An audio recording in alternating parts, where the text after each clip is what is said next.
So far we've covered pretty much all the basic tools from Capture One, except for one which I think is probably the most useful and the most powerful of them all.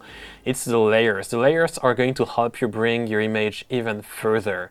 So let's see how it works and how you can use layers to improve your pictures. In Capture One 12, layers are accessible from the exposure, the color, or the detail tabs. You will find them at the top of each of these tabs, and it's called simply layers. In the exposure tab, as you can see, it's just right below histogram. The layers tool has different options, but let's start by simply creating one layer and see how that works. So to create a new layer, simply click on the plus sign. It will bring up a new layer called layer 1, and as you can see, we have something at the end of the line which is 100%. 100% just corresponds to the 100% opacity, which you can adjust using the slider found just above our layer. So when you change the opacity, it will change the value at the end of your layer line. Let's leave it at 100 for now and try to make an adjustment on our picture.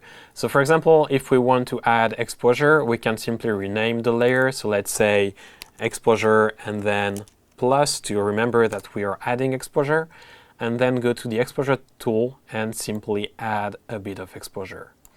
So here I've added one stop and it doesn't do anything. That's just normal because we didn't add any mask on the layer. So now what we actually need to do is simply brush wherever we want to apply that new setting. So let's go to the toolbar at the top of the screen and click on the brush. You may have a different brush by default, so if that's the case, just right-click on the image and you'll have the brush settings that will show up. Here I've got a size of around 1000, hardness, I'll bring it down all the way to 0. I'll keep the opacity at 100 and I'll bring down my flow as well, just to make an adjustment that's extremely subtle and not something too strong. Then I'm not using a graphic tablet right now, so let's leave the airbrush, the use pen pressure disabled, and I'm not going to use auto mask for now. We will talk about that later on. Link brush and eraser settings. It's simply a way of keeping the settings similar between your brush and the eraser tool. So if we go back to the toolbar, you have another tool which is called Erase Mask. You can access it by pressing E on your keyboard if that's faster for you. And once you click on it, if I right-click again on the image, as you can see, the size, the hardness, the opacity, and the flow are the same as with the brush because we checked link brush and eraser settings. So let's go back to our brush by pressing B on the keyboard. So if you're used to Photoshop, that's just the same shortcut. So now I'm going to brush in the areas that I want to make lighter. So let's brush, for example, here in the shadows to bring back some details and bring back some from the chair as well, and perhaps on the legs. If we do a before and after, that's before and that's after. As you can see, we can clearly see a difference. With the current layer, we just change one setting, which is the exposure, but actually you're not limited to changing just one setting. You could change multiple settings using just one single layer. So let's take another picture and change multiple settings at a time. For example, here, let's create a new layer, but this time I'm holding down the click and creating a new filled layer. So new filled layer is simply a layer that will apply our settings across the whole image, and we don't have to brush where we want to apply it. But we can erase wherever we don't want the settings to be applied. So if you want to see how that looks like, we can simply click on the brush and then always display mask. So anything that is red will have the settings applied. So if I bring up my exposure here, as you can see, the whole image is affected. If I press E on the keyboard to bring the eraser and erase the mask from the face of my model, then if I press M again to disable the mask, as you can see, the setting is applied everywhere but on the face. In this case, it's probably not a great idea to overexpose the shoulder, so let's bring back down the exposure here, and then we can, for example, add some contrast and perhaps lower the saturation on the rest of the picture but the face.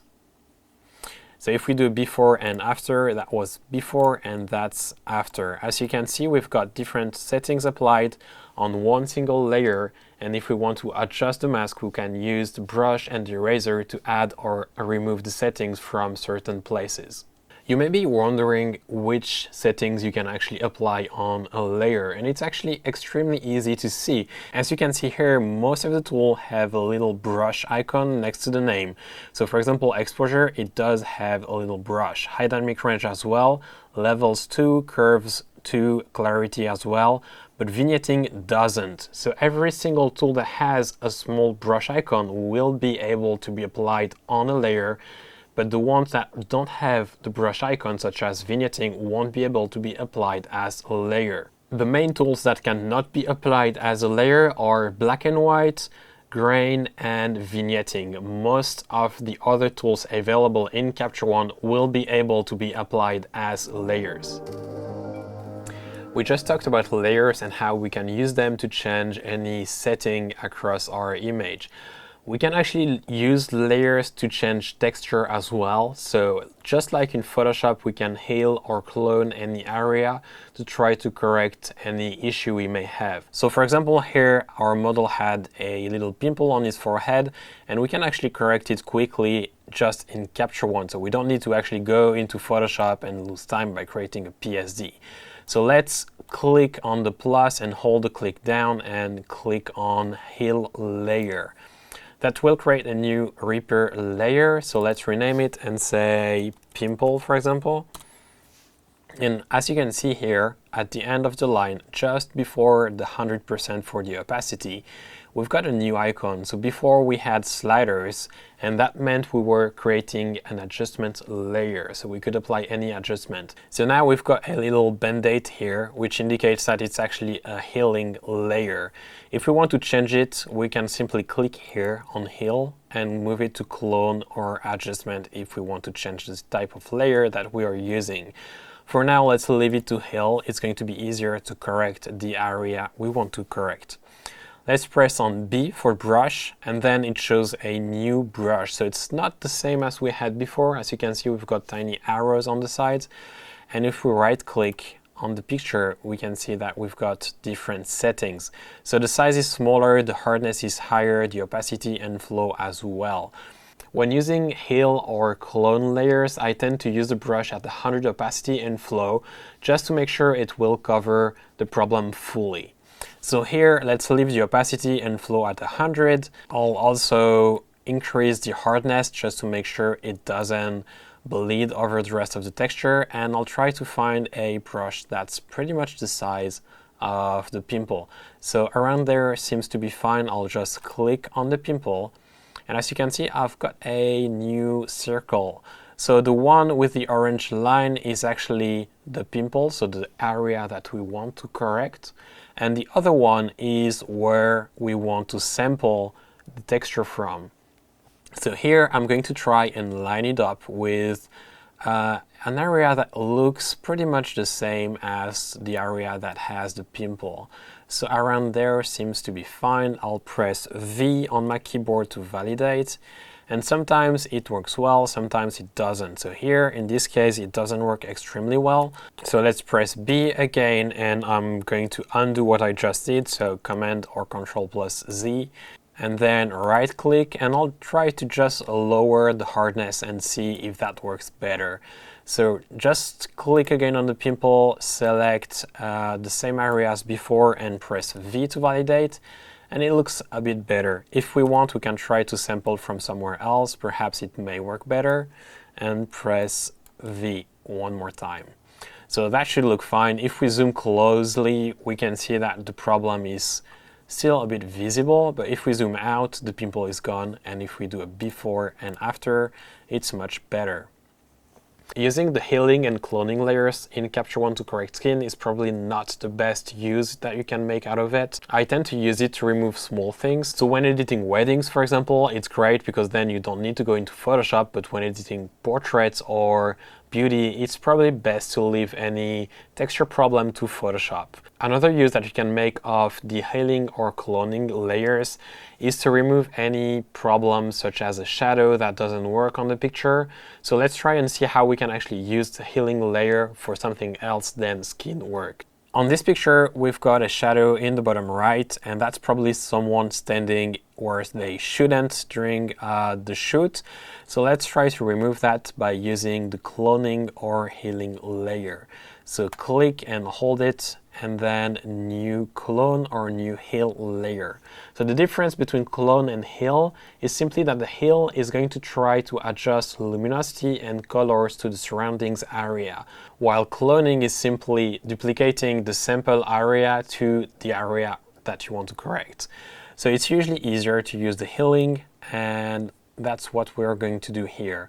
So let's say shadow removal, and then we are going to brush just like before. So B for the brush, we're going to make it slightly bigger, and let's try and brush over the shadow. The sample that Capture One selected is good, but it's not perfect. As you can see in the bottom right, we still have a few issues. So let's try and make a better choice by moving the point around. So to move it, just click on it and move it. I'm going to try and line up the lines that are on the ground, and around there seems to work fine. I still have a bit of a problem here, but it's not as visible as before, and I think if I were to create another layer, I could take care of it quite easily. So let's press V to validate, and that's it. So before and after. Healing and cloning layers are something I tend to use a lot when editing weddings, because I think it just saves time because you don't have to go into Photoshop. When working with layers, as we've seen, we can use the brush to create a new mask, but actually we can use different tools as well. So let's see two different tools that we can use to simplify our work and make it just a tiny bit more efficient. So here, if we click on the brush icon in the toolbar and hold down the click, we get access to all the different masking tools. So the first one, we've already used it. It's the brush. It's called Draw Mask, but it's actually a brush, which is why the shortcut is B. Then the second one is Erase Mask. So that's the eraser, accessible using the E key on your keyboard. And then we've got two gradient mask tools. To apply a new linear gradient mask, you simply click on the picture, hold down your click, and drag it across the picture. Once you're done, just let go of the click and it will create a new gradient mask. You can move it around and spin it however you'd like it, and you don't actually need to create a new one. That's new to Capture One 12, and if you are using Capture One 11, you will not find the gradient mask tool. So here, let's try and move it, just try and correct that area, which is a bit overexposed compared to the rest of the picture. As you can notice as well, when creating the new linear gradient mask, I didn't actually create a layer before. If you don't already have any layer on your picture and you use either the brush or the gradient mask tools, Capture One will automatically create a new layer for you. So here we've got layer 1, let's call it burn, so we can remember it's to just turn down the exposure a bit. So let's bring the exposure slider down, and it's already looking much better. That's perhaps a bit too strong. So if that's too strong, we can either use the exposure slider again or simply drag down the opacity until it matches the surroundings. The other gradient tool is the Draw Radial Gradient Mask. So let's click on that or press T on the keyboard, and let's try it with another picture. So if I go to number 11 here and hold down the click and drag it just the way you'd like to create the new gradient mask. So as you can see, if I go right, it will make it wider. If I go down, it will make it longer. And just like before, if you'd like to adjust after you've created the layer, you can always do that, which is why those kind of gradient masks are great. If you want, for example, to burn down the sky or try to create some kind of vignetting, they are extremely useful. So let's try and make that one around the size of her face, just so that we can brighten the face and darken the rest of the picture. So here, if you'd like to see how the mask is going to look, just press M on your keyboard. As you can see here, the transition is extremely smooth, which is great because I don't want too harsh of a transition between where I'm going to apply the setting and where the setting ends. But if you'd like to create a harder transition, just click on the outer circle and bring it in so that the three circles are closer together, and then the transition is much harder. If you go further away, then the transition is going to be extremely smooth. So it just depends on the picture and the area that you're working on. So here, let's press M again to just hide the mask and bring up the exposure to brighten her face. It's probably too bright on the brighter areas, so let's try to just bring down the saturation just a tiny bit and bring up the highlight to recover some details in the highlight and try to even everything out. Also bring down the saturation because I think it's just too saturated on her face. And we didn't use it before, but we can actually use the color editor as well if we want to. So let's go to the color tab, click on color editor to open it, and then if we go to basic, as you can see, it's totally empty. That's because when using the color editor on a layer, you will have to use the advanced tab.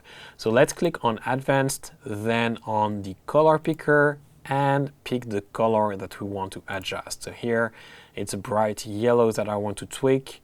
So let's click on view selected color range and try to target just bright yellows and not the darker skin tones. Okay, so that's a bit better. Let's unclick view selected color range, and I'm going to make them just a tiny bit less saturated and perhaps try to change the hue to something that's a bit more orangey than it was before. There. So if we go back to the exposure tab and click on the layer 1, that was before and that's after. So that's probably too strong, so let's try and just lower the opacity. In this case, we could probably use another layer to darken the rest of the picture, but her face, because brightening her face too much will probably cause some issues with colors. So let's try and create a new layer. So click new empty layer. And here I'm actually going to right click on layer 2 and copy mask from layer 1. So now I've got the same mask. So if I press M on my keyboard, as you can see, the mask is exactly the same as before. So let's go back to the layers tool and right click on layer 2 and then press invert mask. That's going to invert the mask. And now we can work on the rest of the picture. So everything but her face. So let's press M to disable the mask, or actually just hide it, and bring down the exposure. Again, that's probably a bit much, so let's bring the opacity down, and that's better. Let's try to bring the highlight up to recover some details from that area, which is probably a bit too bright, and that's a tiny bit better. So let's activate and disable to see the before and after. So that's before, and this is after. Still probably too strong, so let's lower that even more. Okay, so let's rename both layers. So the first one was the face, and the other one was, let's say, rest. To remember, it's the rest of the picture. The two layers we just created are using radial gradient mask. The radial gradient mask, just like the linear gradient mask, are great because they are vectors. So that means we can change them after creating them. They are not pixel based, but the problem with that is that sometimes they are just not precise enough. So let's see how we can actually make them pixel based and then adjust them using the eraser or the brush. So here, if I press E on my keyboard, that brings up the eraser. I'm still on my rest mask, so let's try and actually remove the settings from the top right of the picture. So if I click on the picture, a new window is going to pop up and it's going to ask me if I want to actually rasterize the mask. So if I click rasterize, it will create a pixel-based mask and remove any chance to adjust the gradient after the creation. So let's click on rasterize, and now I can simply brush with the eraser to remove the mask from that part of the picture. So if I press M on the keyboard, as you can see, The red is everywhere but on the face and where I just erased it. So let's press M again to disable the view of the mask. So now let's do a before and after of the whole image. To do that, simply press Alt on your keyboard and then on the master reset icon, which is found at the top. So let's click on that, hold the click down. That was before, and now let go of everything, and that's the after. We've talked about layers and how we can create them by using either the brush or different gradient mask, but there are a couple more possibilities that are offered to us using Capture One 12. So let's see the first one, which is color-based mask. So we are able, using the color editor, to create a mask that's based on a color selection. So let's see how we can use that, for example, on a beauty picture to adjust the makeup or the skin. You could use it for still life as well, to edit any color, or even for wedding, or pretty much anything. I personally love to use it for beauty, so let's see how I personally use it. Let's see on this picture how we can separate the different colors of the makeup and adjust them separately.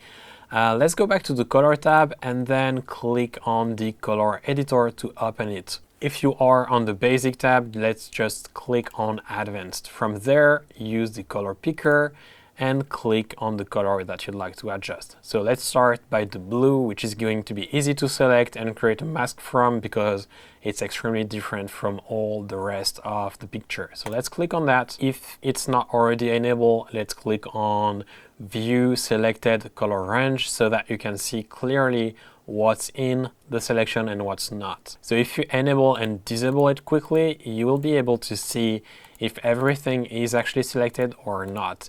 In this case, I think I'm missing just a bit of the blue on the lighter parts of it. So let's try and make a better selection manually. So I'll select probably the full part of the blue, so no matter how bright or saturated it is, and then try to get everything in here. Because anyways, we don't have any blues or purple or even cyan in the shot, so even if the selection is extremely wide, it doesn't matter as much. When creating the selection, only the color wheel is important.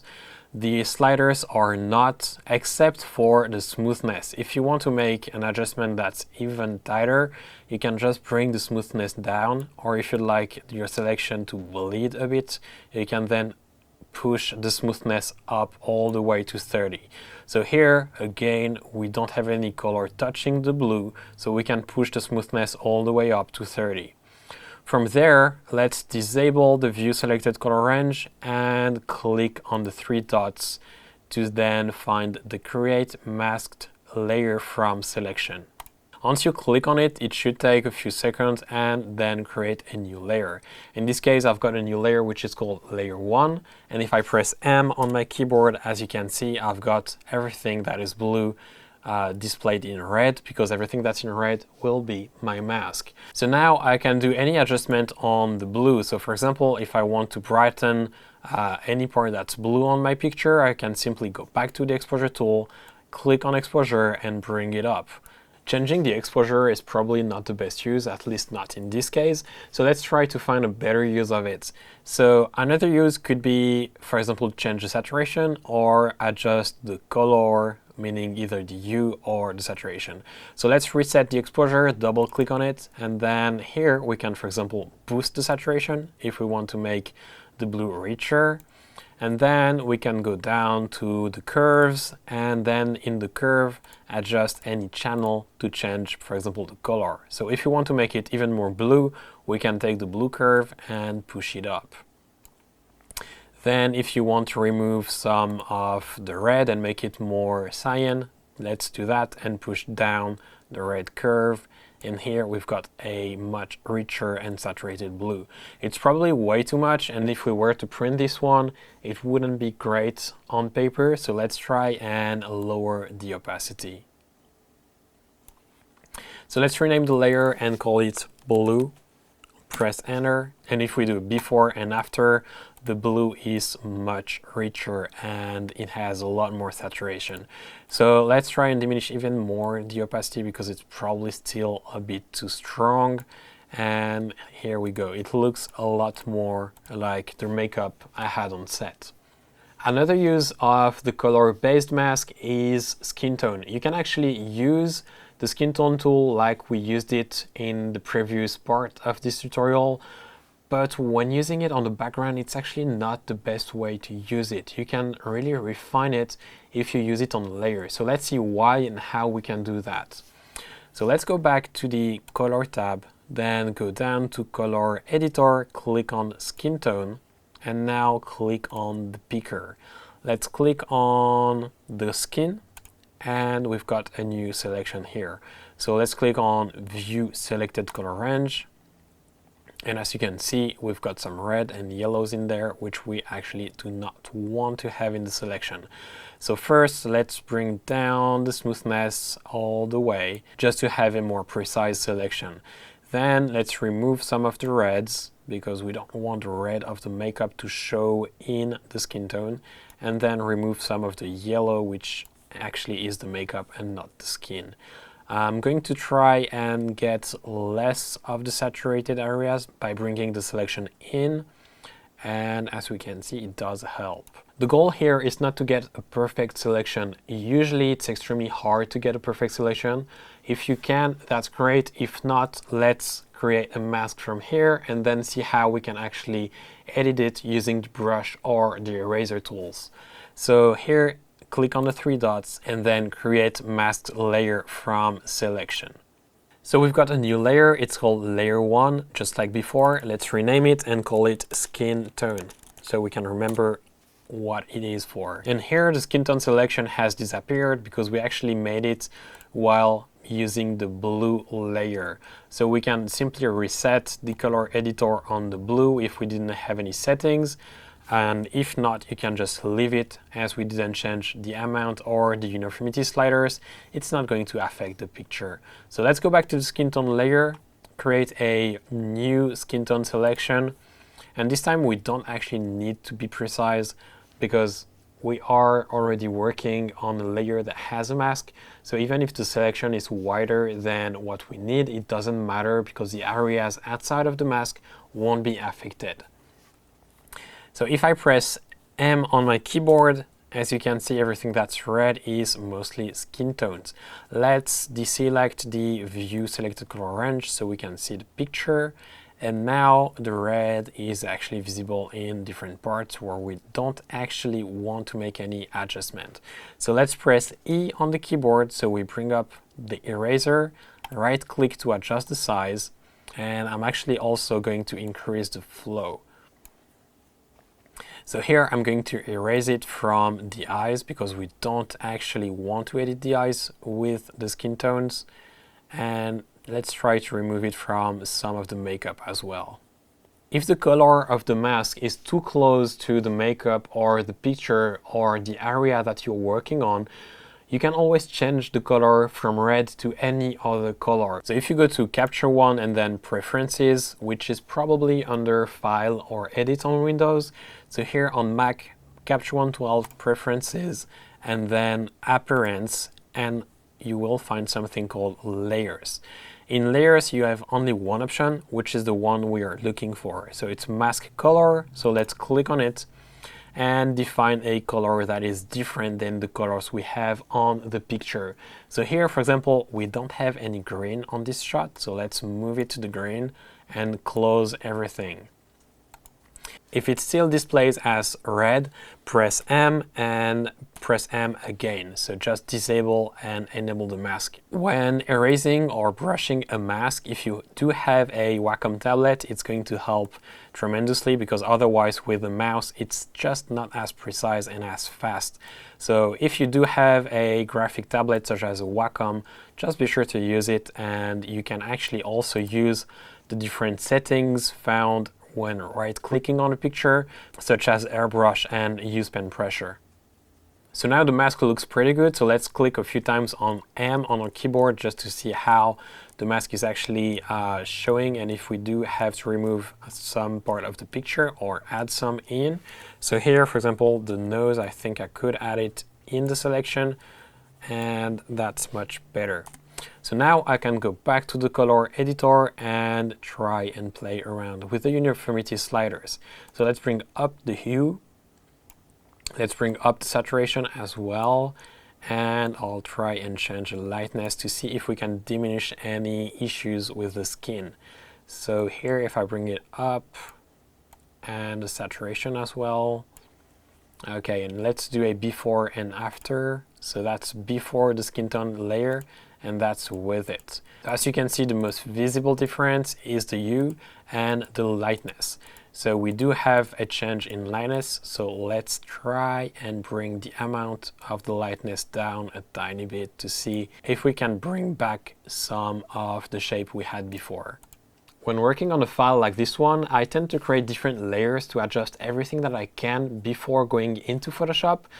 The reason is here, when using layers, I can actually create a layer for one area that I need to target. So let's say I want to target the skin tone, I can do that and then apply any setting I want. So I don't need to create one curve layer that's for the skin tone, and then another one for the levels, and then end up with tons and tons and tons of layers. Here I just have one layer per area that I want to correct, and then I do any setting I want on it. I can also adjust the opacity, and I can always refine it later on, so that makes it extremely easy and powerful to use. We just learned how to create a mask that is based on color.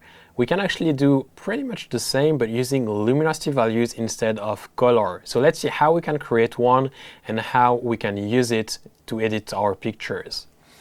So here we've got a picture that we tried to edit using mask before. We created an exposure plus layer, and we painted, if I click on M, we painted manually using the brush to just try and rise the exposure in some of the areas of the picture. That's great, but the problem is it's not extremely precise, and if we want to adjust just specific areas with specific luminosity values, it's not a great way to do that. So let's try and disable that layer and then create a new one. So let's click and hold the click on the plus and create a new filled layer. From there, we've got a new layer called layer 1. Let's rename it and call it shadows, and then plus to remember that we are lifting the exposure of the shadows.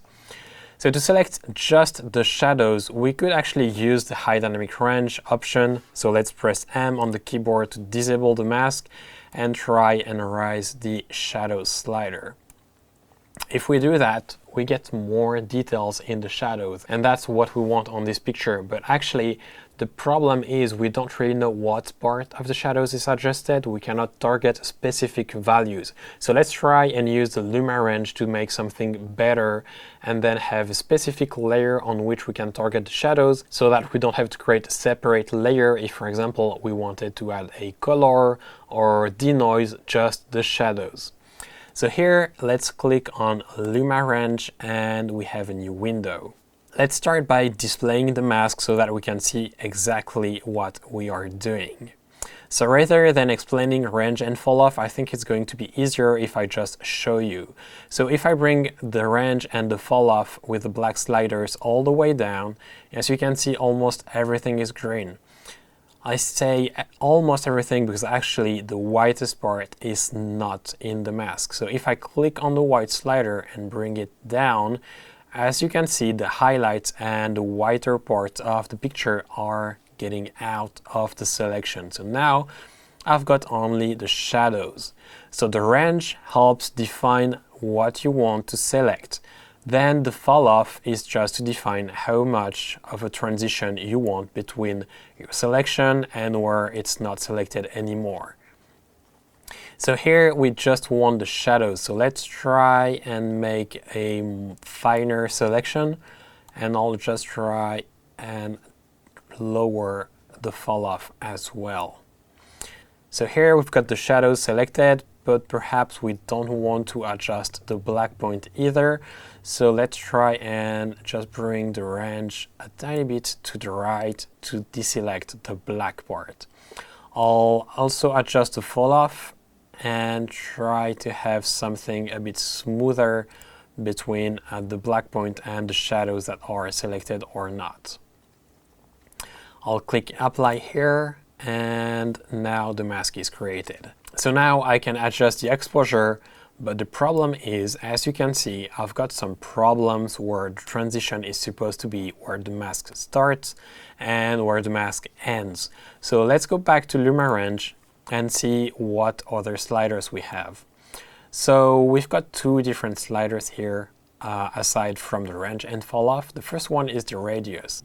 So radius actually helps selecting wider areas. So if you have only one pixel that's dark in the middle of your highlights, if you leave radius down to 0, it will actually select that one single pixel and include it in the range. So let's try and raise the radius just to try and get a smoother selection. I'll also display the mask so we can see better what we are doing. So if I go back to 0, the selection is a pixel per pixel selection. So now if we move the radius to the right, as you can see now, the selection looks kind of blurry where we had before single pixel selected. But if you look at areas such as on the wall where the transition between the dark, so what's inside the Luma range that we selected, and the midtone, so what's outside of the Luma range, then the selection is extremely clear and it's not blurry. So if you want to adjust that even more, you can also play around with the sensitivity slider. The lower it is, the smoother the transition will be, but as you can see here, now on the wall, the selection is not as defined as it was before. So let's try and push the sensitivity back up, and now we've got a much cleaner transition on the wall, but we still retain something that's a bit smoother on the jacket where the transition was more of a pixel per pixel selection. So let's click apply, and now it's already looking much better. So if we do a before and after, so let's disable Shadows Plus and then enable it back again, it's probably a bit too strong. So let's try to lower the opacity a tiny bit. So there, and now we've got a bit more detail, but we don't have anything that looks too weird. So before and after, I could even go lower and there. So before and after. And now, because we created a separated layer, we can actually also do some color grading if we want to. So if I go to my curve and click on the blue channel, and I can add some blue just so that the shadows look a bit colder.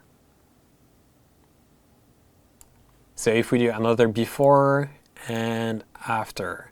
And now again, if you want to adjust opacity, you can do that. And now if you'd like to put the color grading on a separate layer, you could simply create a new one and then copy the settings of that layer to the new one. So let's try and do that to see how that works. So if I click on the plus here, I create a new layer, and let's call it simply shadows and color. Press enter and we've got a new layer. If we press M on the keyboard, as you can see, nothing happens because the layer is empty. So let's right click on that layer and copy mask from Shadows Plus, and now we've got exactly the same layer as before. So let's press M to disable the view of the mask. I'm going to go back to Shadows Plus and just remove my curve. So to reset the curve, let's just click on the reset button. Now let's go back to Shadows Color, and here you can tweak your color however you'd like. And what's great about separating the layer is that now you've got full control over the opacity of the color and of the exposure. So let's add a bit of color here. Let's add some blue and then take off some of the red to make it a bit more cinematic. And here we can now adjust the opacity.